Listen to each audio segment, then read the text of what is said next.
বিসমিল্লাহির রহমানির রহিম।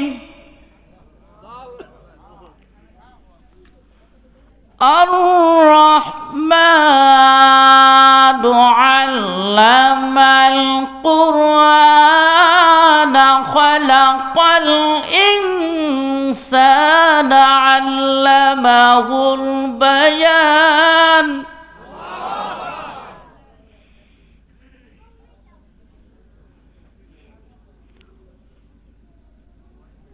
আল্লামাহুল বায়ান। আশ-শামসু ওয়াল কমারু বিহুসবান।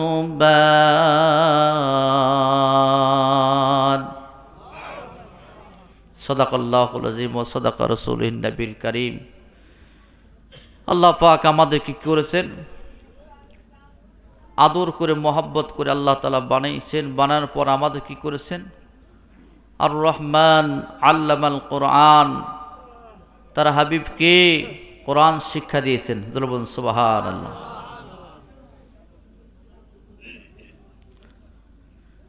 তারপরে আল্লাহ পাক বলেন খালাকাল ইনসান, আমি মানুষকে সৃষ্টি করেছি। সুবহানাল্লাহ বলেন। ভাইয়ের আমার, আল্লাহ মানুষ সৃষ্টি না করে আমাকে আপনাকে অন্য প্রাণী বানাইতে পারতো কিনা বলেন? আল্লাহ পাক আদর করে মানুষ বানাইল। আমার আলোচনা অনেক লম্বা, কিন্তু তারপর আমি সংক্ষেপ করছি। আল্লাহ পাক আদর করে মানুষ বানাইয়া মানুষ বানাইল। আল্লাহ ইচ্ছা করলে আপনারে আমারে কি করতে পারতো, অন্য প্রাণী বানাইতে পারতো কি বলেন? পারতো কিনা বলেন? কিন্তু সিগাল না বানাইয়া, কুকুর না বানাইয়া আল্লাহ তাআলা আপনাকে আমাকে মুসলমান বানাইল। কোনোদিন ভাই আমি আপনার দরখাস্ত করি নাই, ওই আল্লাহ পাকের কাছে বলি নাই আল্লাহ তুমি আমার মুসলমান বানাও। এই দরখাস্ত কি আমরা করেছি বলেন? এই দরখাস্ত তো করি নাই। আমরা তো কোনোদিন বলিনি আল্লাহ তুমি আখিরি জামানার উম্মত বানাও, কিন্তু আখিরি জামার উম্মত আমাদেরকে বানাও, এ কথাও তো আমি আপনি বলি নাই। কিন্তু আল্লাহ তাআলার অফুরন্ত নিয়ামত জীবন ভরে যদি আমি আপনি শুকরিয়া আদায় করি বাবা, আল্লাহ পাকের শুকরিয়া আদায় করে আমি আপনি শেষ করতে পারবো বলেন? আল্লাহ পাক বলেন লা ইন শাকারতুম লা আযীদান্নাকুম ওয়া লা ইন কাফারতুম ইন্না আযাবি লাশাদীদ।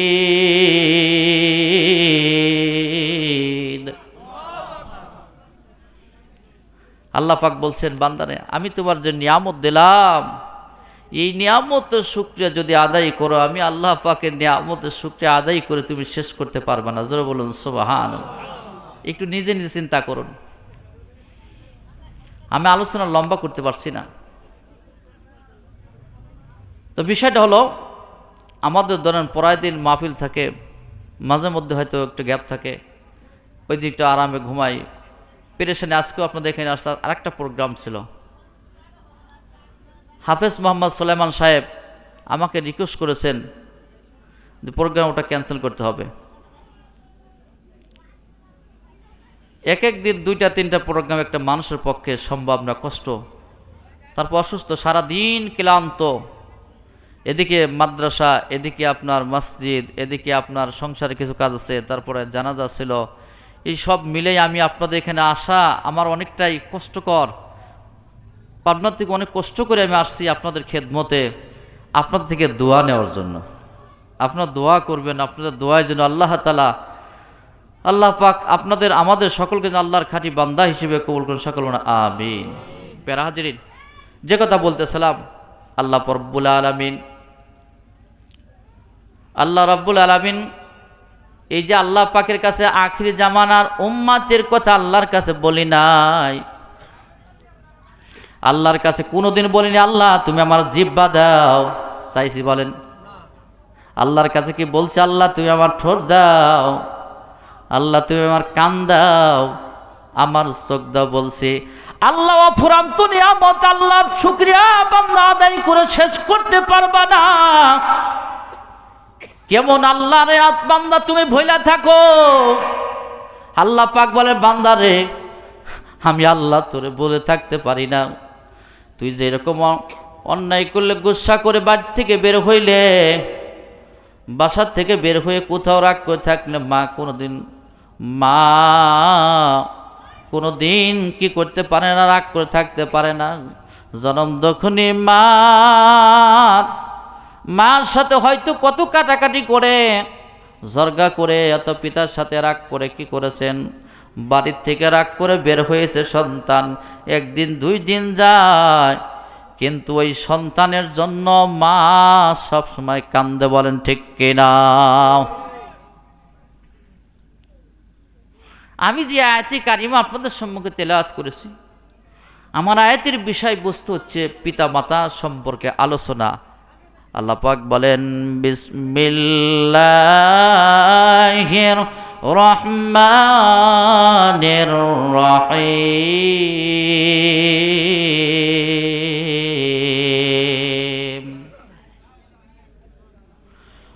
وَقَضَى رَبُّكَ أَلَّا تَعْبُدُوا إِلَّا إِيَّاهُ وَبِالْوَالِدَيْنِ إِحْسَانًا।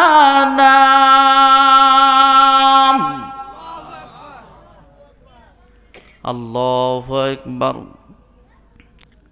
আল্লাহ পাকের দরবারে শুকরিয়া যে আল্লাহ রব্বুল আলামিন আপনারা আমারে মানুষ বানাইছে, আদর করে মানুষ বানাইছে। আল্লাহর কাছে চাই নাই, জিহ্বা চাই নাই, কান চাই নাই, নাক চাই নাই, আল্লাহ পাক দান করেছেন। কি বলেন ঠিক কিনা? আল্লাহ রব্বুল আলামিন বলেন, আলাম নাজআল লাহু আইনাইনি ওয়া লিসানান ওয়া শাফাতাইন। আল্লাহ পাক বলেন, বান্দা আমি কি তোমার 2টা চক্ষু, জিহ্বার 2টা ঠোঁট দেই নাই? সুবহানাল্লাহ। আল্লাহ প্রশ্ন করতেছে, আমি কি তোমার দেই নাই রে বান্দা? তোমার 2টা চোখ দিলাম রে বান্দা, তারপর জিহ্বা দিলাম, ঠোঁট দিলাম। আল্লাহ পাক বলতেছেন, বান্দা রে এই চোখের মধ্যে আমি আল্লাহ তাআলা এত সুন্দর তোমার নিয়ামত দিলাম। এর আগে আরো লম্বা আলোচনা ছিল, সব সংক্ষেপ করলাম।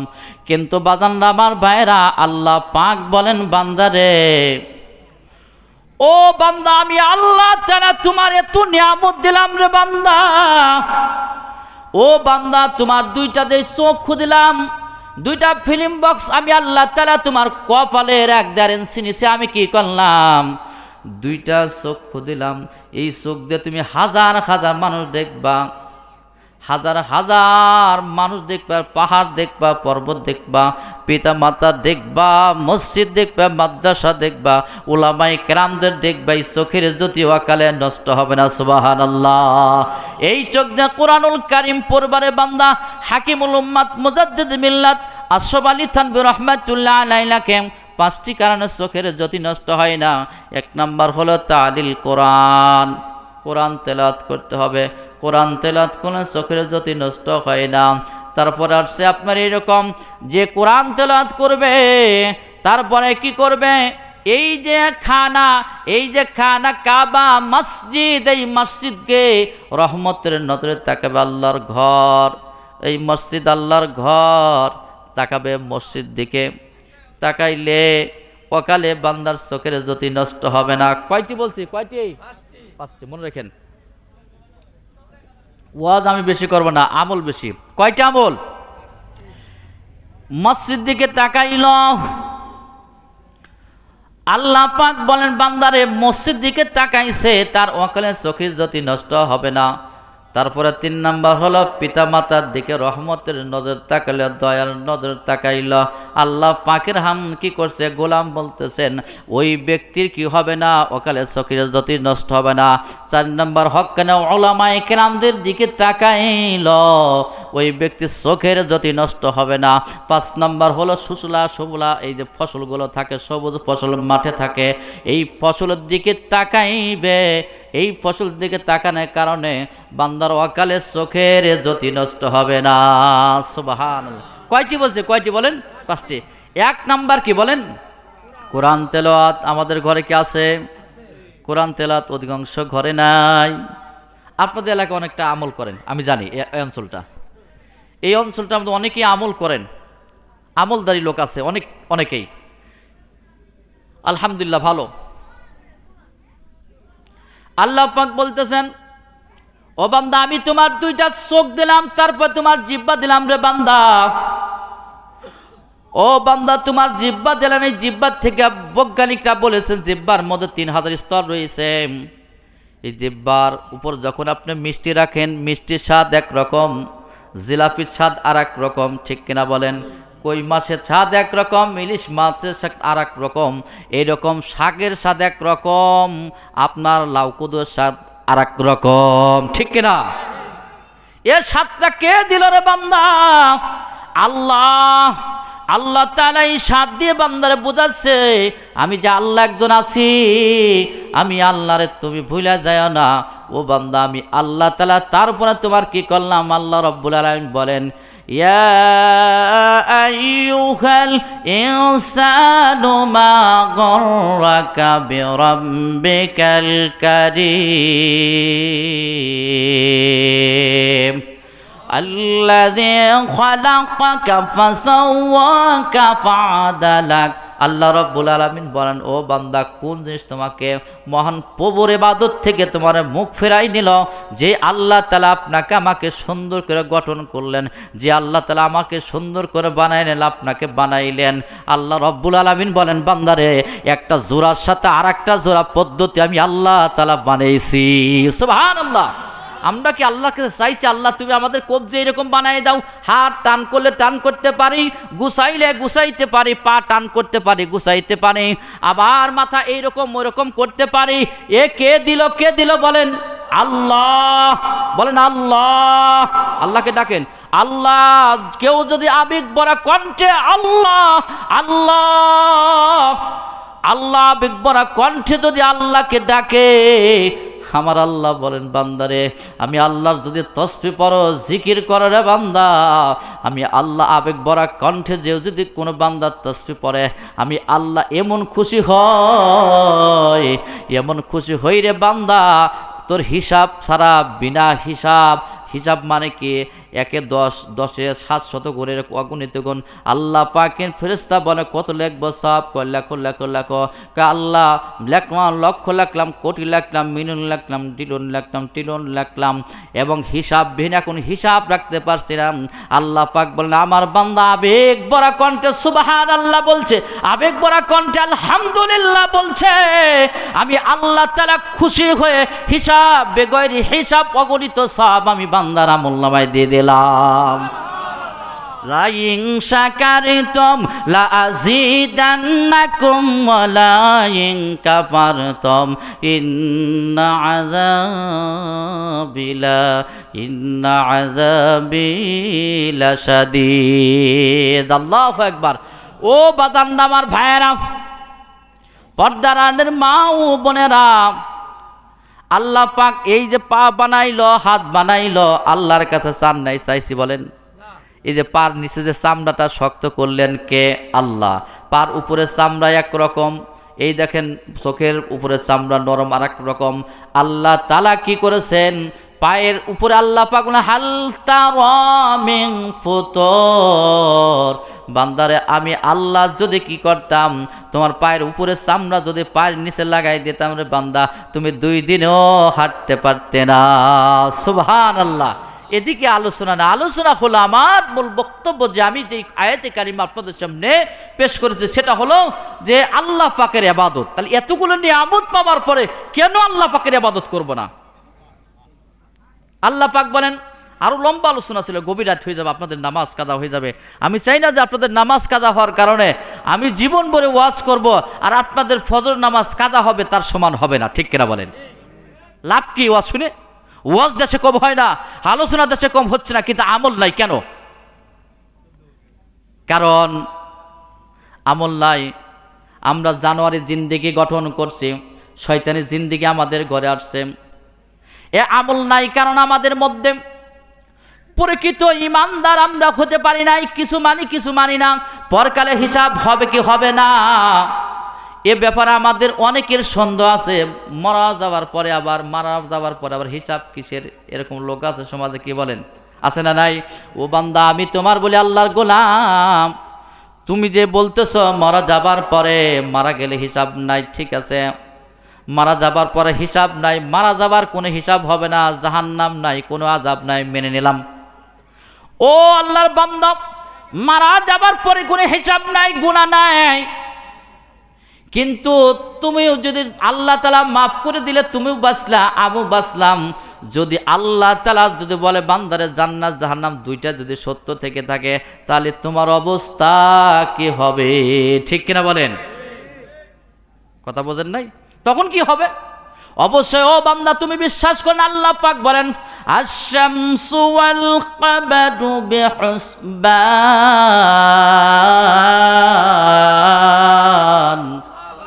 আল্লাহ পাক বলেন বান্দারে, তোমার কি বিশ্বাস হয় না? আমি আল্লাহ তাআলা অন্য আয়াতে আল্লাহ পাক বলছেন, আমি আকাশটা ছাদ স্বরূপ বানাইছি, একটা খুঁটা দেই নাই, একটা পিলার দেই নাই। তোমার কি বিশ্বাস হয় না যে আমি আল্লাহ আকাশ ছাদবিহীন করেছি? এরকম একটা না, এরকম 7 তবক আসমান আমি আল্লাহ বানাইছি। সুবহানাল্লাহ।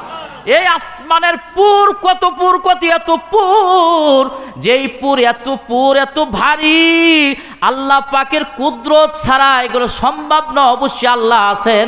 আল্লাহ পাক বলেন বান্দারে, ও বান্দা, তোমাকে দুনিয়া পাঠাইয়া এমনি এমনি পাঠাই না রে বান্দা, তোমারে পাঠাইয়া তুমি দিন কিভাবে গুনবা, তুমি সপ্তাহ কিভাবে গুনবা, বছর কিভাবে গুনবা, গণনা করার জন্য আমি আল্লাহ রব্বুল আলামিন চিরস্থায়ী ক্যালেন্ডার, চাঁদ আর সূর্য দিয়ে আকাশে চিরস্থায়ী ক্যালেন্ডার ঝুলাইছি। সুবহান। কথা কি আমার বুঝতেছেন না? আপনাদের কষ্ট হচ্ছে বলেন? আল্লাহ কি করছেন? চিরস্থায়ী ক্যালেন্ডার, চাঁদ আর সূর্য দিয়ে আল্লাহ ঝুলাই দিয়ে বান্দার উপকারতে পাঠাইছে। ও বান্দা, তুমি কেমনে করে আমি আল্লাহ পাকের নাফরমানি করো, আমি আল্লাহ পাকের ইবাদত থেকে তুমি দূরে থাকো। আল্লাহ পাক বলেন ওয়ান নাজমু ওয়াশ-শাজারু ইয়াসজুদান। আল্লাহু আকবার। আল্লাহ পাক বলেন, ও বান্দা, এই যে চন্দ্র সূর্য গাছ বৃক্ষ গাছপালা সব কিছু আল্লাহর সিজদা করে, আল্লাহর জিকির করে। বলুন সুবহানাল্লাহ। ওয়ালিল্লাহি মান ফিস সামাওয়াতি ওয়াল আরদি তাওআন ওয়া কারাহা ওয়া যিলালুহুম বিল গুদুবি ওয়াল আসাল। আল্লাহ পাক বলেন বান্দারে, তুমি জানো না গাছ আমি আল্লাহ তাআলার সিজদা করে। সুবহানাল্লাহ বলেন। এ পশু পাখি আমি আল্লাহ তাআলার তাসবিহ তাহলিল পাঠ করে। বান্দা তাসবিহ তাহলিল যখন পাঠ না করবে, পাঠ থেকে পক্ষী এই পশু পাখিগুলো পাখালিগুলো এরকম যখন তাসবিহ থেকে বিরত থাকবে, আল্লাহ পাক বলেন ওই বান্দা তো করে তাসবিহ পাঠ করে না, কিন্তু পাখালি জিকির না করলে ওদের সাথে সাথে মৃত্যু হয়ে যাবে। তাদের জিকিরই হলো আল্লাহ পাক তাদের জীবন দান করেছেন। সুবহানাল্লাহ। জিকিরটাই হলো তাদের জীবন, জিকির না থাকলে মারা যাবে।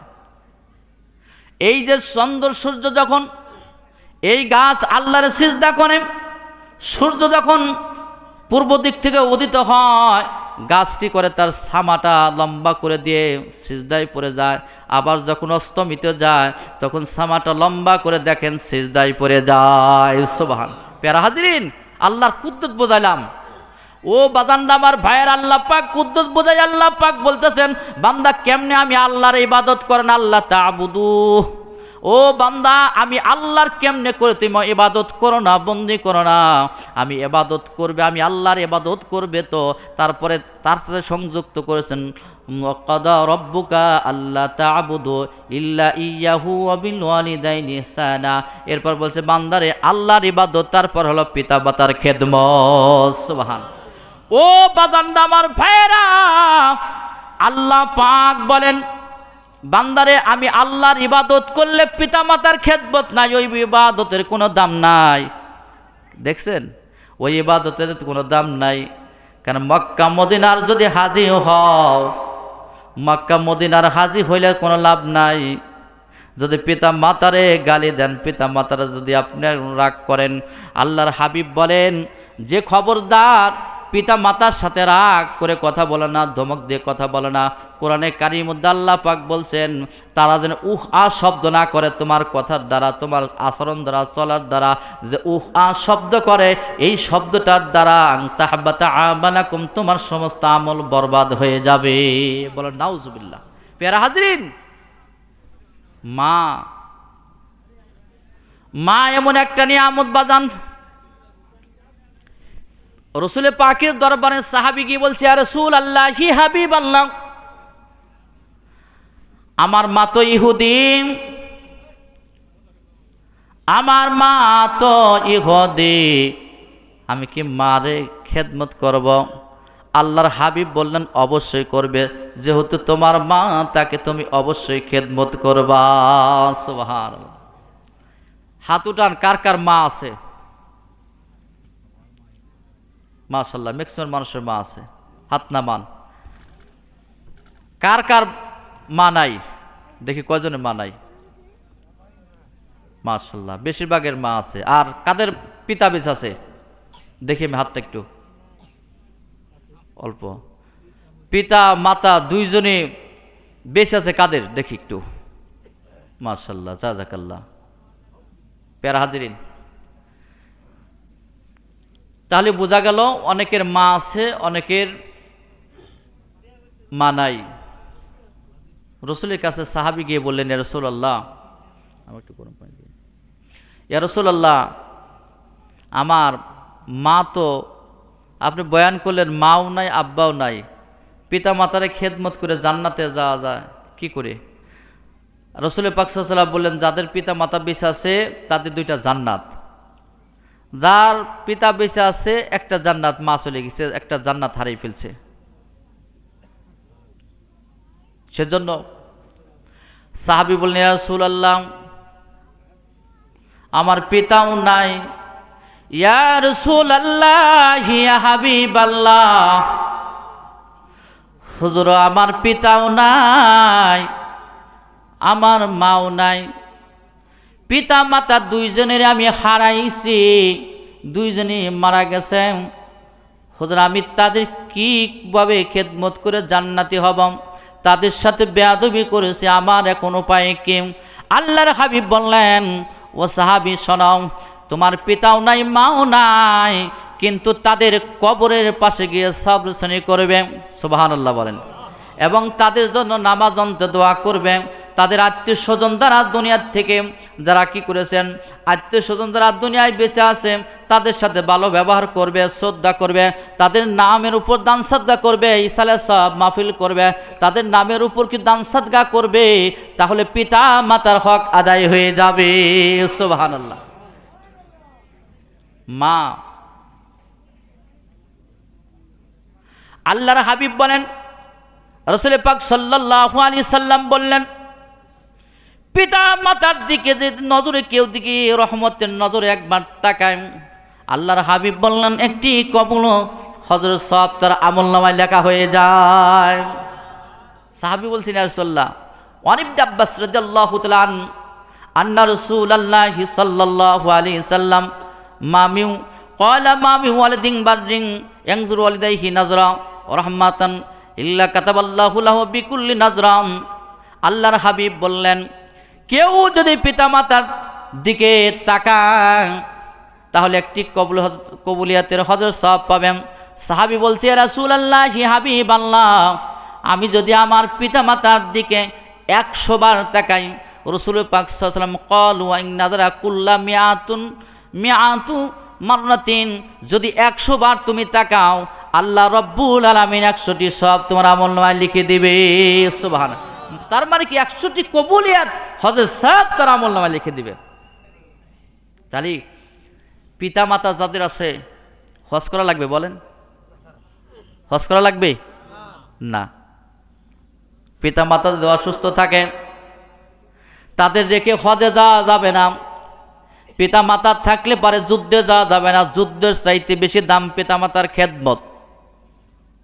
নবীজির কাছে সাহাবী গিয়ে বললেন, ফাকালা ইন্নী উরিদুল জিহাদ, হুজুর গো আমি আপনার সাথে জিহাদে যেতে চাই। নবীজি আমার বললেন, সাহাবী তোমার পিতামাতা কি বেঁচে? ক্বালা আহাইয়া বাইক, তোমার পিতামাতা কি বেঁচে আছে? সাহাবী বললেন, ইয়া রাসূলুল্লাহি হাবিবাল্লাহ, আমার পিতামাতা দুইজনই বেঁচে আছে।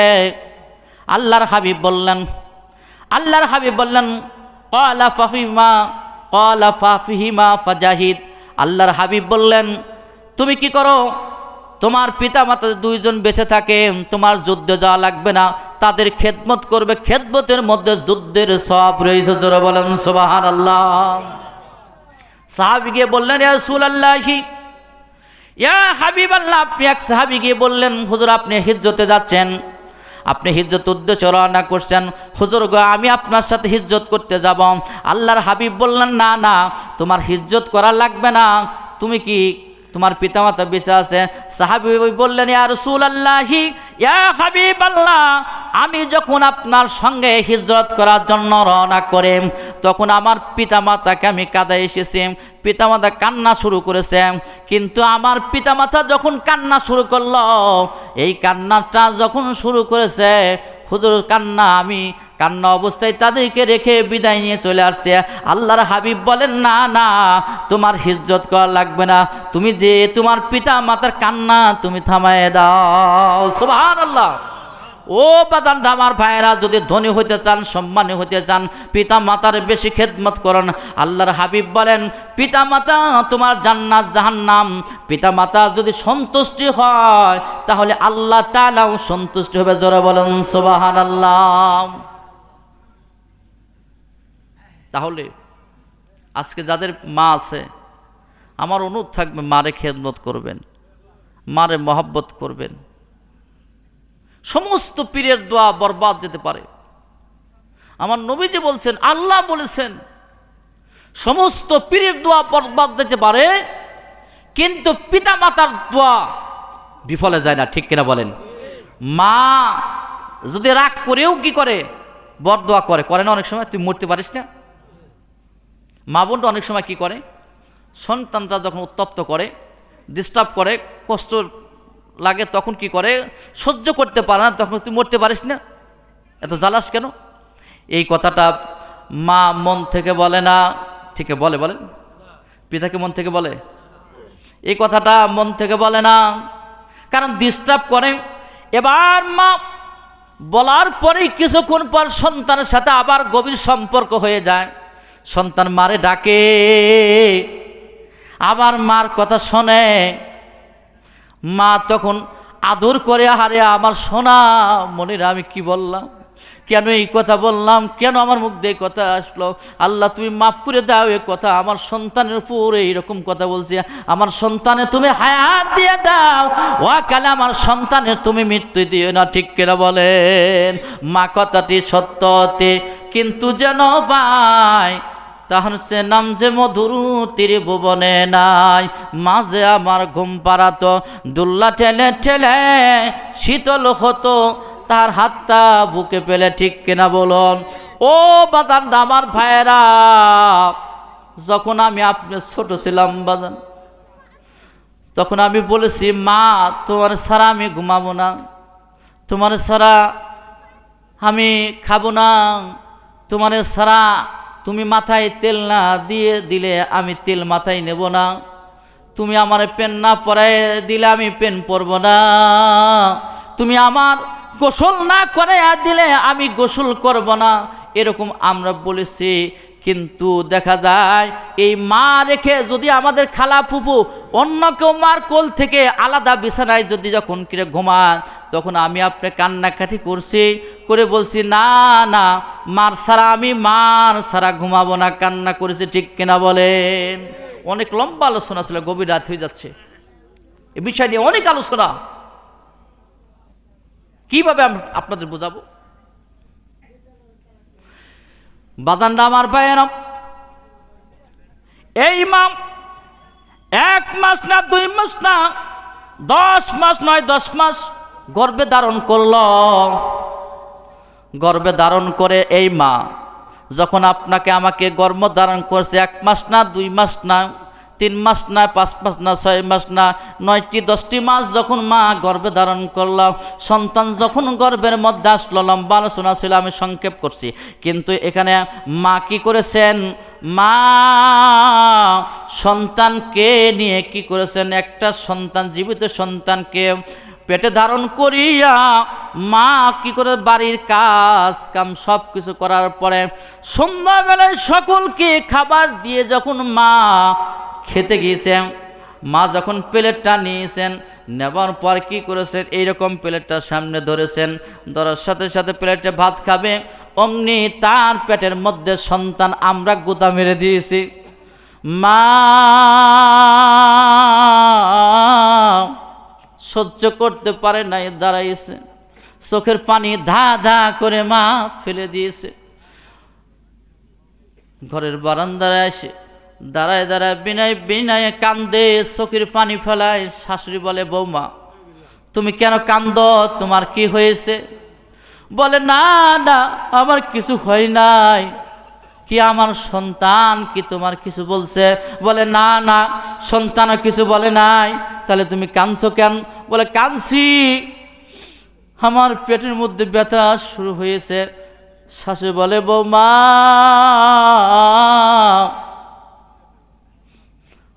আমার এই সন্তানকে নিয়েও আমি এরকম কষ্ট করেছি। মা হইতে গেলে এরকম কষ্টটিও মা হইতে গেলে সবারই করতে হবে, ঠিক কিনা বলেন? এবার মা একে একে 9 মাস 10 মাস যখন পূরণ হয়ে গেল, খাবার খাইতে পারে না, আমি আপাতত ঘুমাই। মায়ের ব্যাপারে নবীজি বলছেন, মার ব্যাপারে 3 বার আসছেন, কারে খেদমত করবো? সাহাবী গিয়ে বলছেন, তোমার মার। তার বলছে, রাসূলুল্লাহ তারপর কার? তোমার মার। তারপরে কার? তোমার মার। আল্লাহর হাবিব চতুর্থ বারে বলছে, তোমার পিতার। তার মানে কি মা কত কষ্ট করে, কত ধৈর্য ধারণ করে, আল্লাহ তাআলা তাকে ধৈর্য ধারণ করার তৌফিক দান করেছেন। এই সন্তান যখন কি করেছে, 9-10 মাস হয়েছে, সন্তানের এই হাত দিয়ে গুঁতে দেয়, হাত দিয়ে গুঁতে দেয়। এই দেওয়ার পরে মা ঘুমাইতে পারে না, আফিস ডিফিস করে, সারা রাত্রি তার ঘুম হয় না। যখন মুখটা শুকাই গেছে, এখন মা ডেলিভারি হবে, ডেলিভারির ওইখানে যাবে। এখন কি করলেন, বর্তমানে আমাদের ডেলিভারি কি জানেন? আমাদের 6 মাস 7 মাস হলে ডাক্তারকে দেখেন তো আমার সন্তান কাটনা চিতন হয়েছে, ঠিক কিনা বলেন? তাক্কাল তো আল্লাহ, আল্লাহর উপর তো তাক্কুল আমাদের নাই, ঠিক কিনা বলেন? আল্লাহর উপর তাক্কুল আমাদের নাই। সেজন্য প্যারা হাজিরিন, তাক্কুল আল্লাহর উপর থাকলে আল্লাহ অনায়াসে আপনাকে আমাকে কি করবে, ডেলিভারি করে দিবে আমার আপনার মাদেরকে। কিন্তু আমার আপনার বাছুর, ওই যে গাভী যে বাছুর দেন, বাচ্চাগুলো দিচ্ছেন, বকরি দেন, কয়জন ডাক্তার লাগে? একটা কুকুর 7টা-8টা বাচ্চা দেয়, তার কয়টা ডাক্তার লাগে? কিন্তু আমাদের তাক্কুল না, আল্লাহর উপর বিশ্বাস না, ঠিক কিনা বলেন? প্যারা হাজিরিন, যেই সন্তানগুলো সিজার করে অপারেশন করে এগুলো বের করা হয়, কিন্তু এই সন্তানের কানে আজান দেওয়া হয় না অনেক সময়, ঠিক কিনা বলেন? প্যারা হাজিরিন, এই জন্য ছেলে হলে আজান, মেয়ে হলে কি আজান দেয়? দেয়, আজানও দেয়। কেন দিবে না? একটু জিকির করি, লা ইলাহা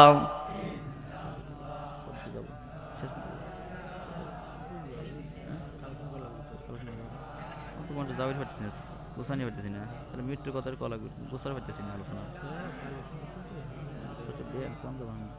মাছ করাইছি সিস্টেম করে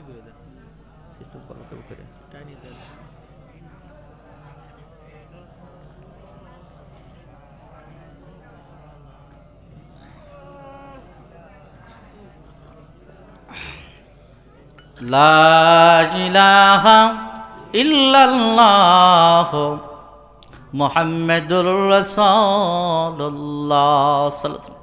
মা এবার ডেলিভারিতে যাবে, তার শ্বশুর শাশুড়ির কাছে বিদায় না, মায়ের কাছে গিয়ে বিদায় না, আব্বার কাছে গিয়ে বিদায় না, আব্বা গো আমারে তুমি মাফ করে দাও। একান্তই স্বামীর কাছে গিয়ে মাফ চায়, স্বামী গো, তোমার কাছে আমি অন্যায় করেছি স্বামী, তুমি আমারে মাফ করে দাও। তোমার সাব বাক্স, তোমার আলমারির চাবি থাকলো, এই দেন বুঝে নেন, আমি বুঝে বাঁচব না, এত কষ্ট আমার সহ্য হয় না, আমি বুঝি বাঁচব না, আমারে মাফ করে দেওয়া। বিদায় নিয়ে যখন ডেলিভারিতে গেল, ডেলিভারিতে যাওয়ার পর আশেপাশে মা, খালারা, চাচিরা, ফুফুরা থাকে। তখন মা একবার এক একটা প্রসব বেদনার যন্ত্রণা মা সহ্য করতে পারে না, বলে আমার সহ্য হচ্ছে না, তোমরা আমার মাথায় পানি দাও, আমি বাঁচব না, তোমরা আমারে গলা টিপে মারে ফেলাও, এত সহ্য আমার হচ্ছে না। এমন সময় মারা, ফুফুরা, খালারা বুঝতে মারে, সন্তান যদি সন্তানের মুখ দেখতে গেলে মা হইতে গেলে একটু ধৈর্য ধরতে হয়, এটা সবারই পেরিয়ে এসেছি। তখন অজ্ঞান হয়ে যায় মা অজ্ঞান হয়ে গেছে, মার কোনো হুঁশ নাই। মা চিৎকার মেরে অজ্ঞান হয়ে পড়ে যায়। পড়ে যাওয়ার পরে শহীদানদের মতো রক্তাক্ত হয়ে যান, বালতি ভরার মতো, এক বালতির মতো রক্ত এসে যায়, পড়ায় অনেক রক্ত। এই রক্ত নিয়ে মা অজ্ঞান হয়ে পড়ে আছে। সন্তান আল্লাহ পাক ডেলিভারি করে দিয়েছেন, কিন্তু মার জ্ঞান নাই, হুঁশ নাই। অনেকক্ষণ পর হুঁশ ফিরেছে। ফেরার পর কি করেছে? সন্তান যখন কান্না করেছে, মার হুঁশ ফিরেছে। আল্লাহ পাক বলেন, এ মা পাগলেরা, মা কি করবে? তখন হুঁশ ফিরল। মা সঙ্গে সঙ্গে আল্লাহ তাআলা যে মহাব্বত পয়দা করে দিয়েছে সন্তানের সাথে, সঙ্গে সঙ্গে সন্তানকে কোলে নেয়। এই হাজারো ব্যথা ভুলে গিয়ে সন্তানকে কোলে তুলে নেয়। জোরে বলুন সুবহানাল্লাহ। এই মারে সম্মান করবে। এই মা যাদের দুনিয়ার থেকে চলে গেছে আর যাদের বেঁচে আছে, আমি তোমাদেরকে, আমার ছোট ভাইদেরকে বলছি, আমার বাবা দিদিদেরকে বলছি, বড় ভাইদেরকে বলছি, খবরদার, হাত জোর করে খবরদার বাবা, মার সাথে কোনোদিন বেয়াদবি করবা না। মা যদি কাফেরও হয়, মা যদি খ্রিস্টানও হয়, মা যদি বেধর্মীয় হয়, মা যদি তোমার গালি গালাজও পারে, মা যদি তোমার ধৈর্য মারে, তোমার সম্পদ থেকে যদি বঞ্চিত করে, তবু মারে মারা যাবে না, মারে ধমক দেওয়া যাবে না। পারবো তো ইনশাল্লাহ, চেষ্টা করব। তাহলে জিহাদে যাওয়ার চাইতে, হজে যাওয়ার চাইতে মার সম্মান বেশি। কথা বুঝতে পেরেছেন? মা যদি অনুমতি না দেয় হজে যেতে পারবেন না, আব্বা যদি অনুমতি না দেয় হজে যেতে পারবেন না। হজ বড়, হজ বাড়ি, ঠিক কিনা বলেন? ও বাতান্দা আমার ভাইয়েরাম, এই মা যাদেরকে কবরে চলে গেছে, কিন্তু দুনিয়াতে নিয়ম হলো, এই যে সন্তান দুনিয়াতে আছে, আমরা যারা দুনিয়াতে আছি, কিন্তু মার জন্য আমরা সাদাকা করি, দান করি। এই যে দেখা যায় মসজিদ মাদ্রাসা দান করে, এটাও দান। এবং তাদের সম্পদ রেখে গিয়েছেন, এই সম্পদ থেকে ছেলে বক্ষণ করেছে, এই সন্তান থেকে পোক পাখালি এবং পাখি এবং আপনার দেখা যায় অন্য অন্য প্রাণীগুলো খায়। খাবার পরও দেখা যায় এগুলো সাদাকা হিসেবে পিতামাতার কবরে জমা হয়ে যায়। সুবহানাল্লাহ। এই জন্য পেয়ারা হাজির, অনেকের পিতামাতা চলে গেছে, হাদিসের মধ্যে আসছে লাং তানালুল বিররা হাত্তা তুনফিকু, এটা কোরআনের আয়াত, লাং তানালুল বিররা হাত্তা তুনফিকু মিম্মা তুহিব্বুন। এই আয়াতে কারিমার মধ্যে আসছে তোমার যে প্রিয় বস্তুগুলো তুমি কি করো? আল্লাহর রাস্তায় দান করো। এখন দেখা যায় অনেক সময় আমরা মসজিদে কি করি, কোটার মধ্যে গিয়ে সিরা ফাটা টাকাটা আমরা কোটায় দিয়ে আসি। আবার দেখা যায় যে অন্ধ আছে, ভিক্ষা করে, অন্ধর ওই হাতের মধ্যে সিরা টাকা, অচল টাকাটা দেয়, আল্লাহকে দেখে না। সেজন্য পেয়ারা হাজরিন, পিতামাতাকে খেদমত করবেন। আর হাদিসের মধ্যে আসছে ইন্নাল্লাহা ইরবিস সাদাকাতুকুম কামা তারবুনা সাকালাকুম, রাসূল পাক সাল্লাল্লাহু আলাইহি সাল্লাম বলেন, যে ব্যক্তি দান করবে পিতামাতার জন্য, যে আমার আব্বা দুনিয়ার থেকে চলে গেছে, আমার আব্বা দুনিয়ার থেকে চলে গেছে, আব্বার জন্য 10 টাকা, মার জন্য 10 টাকা মসজিদের কয়টায় দিলেন অথবা কোথাও দান করলেন, এই দানের সব আল্লাহ রব্বুল আলামিনের হাবিব বলেন এই দানটা আল্লাহ রব্বুল আলামিন এমনভাবে বাড়ায়, কিভাবে বাড়ায়, যেরকম আমরা বকরি ছাগলগুলো গাভীগুলো পালন করেন, একটা থেকে একাধিক শত শত হাজার অগণিত এরকম হওয়া সম্ভব। আল্লাহ পাক কি করেন, তার হাবিব বলতেছেন যে এই দানগুলো আল্লাহ রব্বুল আলামিন জান্নাতের মধ্যে লালন পালন করতে থাকেন। উহুদ পরিমাণ সওয়াব বান্দার সামনে হাজির করা হয়, বান্দা হাসতে থাকে, বলে আল্লাহ এত আমল তো আমি করি নাই। সুবহানাল্লাহ। বলে তোমার দান এটা বৃদ্ধি করতে করতে এ পর্যন্ত নিয়ে আসছে। সেজন্য প্যারা হাজরিন, এই মাহফিলটা করতে অনেক টাকা পয়সা লাগছে, এমনি এমনি হয় না। দোয়া এবং দাওয়া দুইটাই দরকার, কি বলেন? ইসলামের জন্য আল্লাহ পাক যে টাকা পয়সা দিয়েছে এর জন্য কৃপণতা করা যাবে না। অমিম্মা রাযাকনাহুম ইউনফিকুন, আল্লাহ পাক আমি তোমার যে রিজিক দিয়েছি এই রিজিক থেকে তুমি কিছু ব্যয় করো। ধন সম্পদ মালিক কে? আল্লাহ। আমি আপনি পিয়ন, আমি আপনি কে? পিয়ন। দেখাশোনা করছি, কালকে আমি থাকবো না, কি বলেন? ও বাদান্না আমার ভাইয়েরা, যেই ঘর আমি বানাইলাম, যেই দালান আমি মাথার গাম পায়ে ফেলাইয়া বানাইলাম বাবা, কিন্তু এই ঘর থেকে টাইনা টাইনা বের করবে, আপনি বাড়ি যাবেন। আমার ছোট ছেলেটা ওবায়দুল্লাহ নাম মাসেকে, আমি যখন মাহফিলে আসে আমার সন্তান আমার বলছে আব্বা তুমি তবরক নিয়ে আসো। আমি বললাম আমি রাত থাকবো, তবরক আনবো কীভাবে? আগামীকালকেও মাহফিল আছে, তোমার মাহফিল নিয়ে যাব, ওখান থেকে তবরক খাবা। কিন্তু দেখা যায় যে এই সন্তান আমার বলে যে আব্বারে এই বাড়িটা কার? বলে আমার। কার বলছে?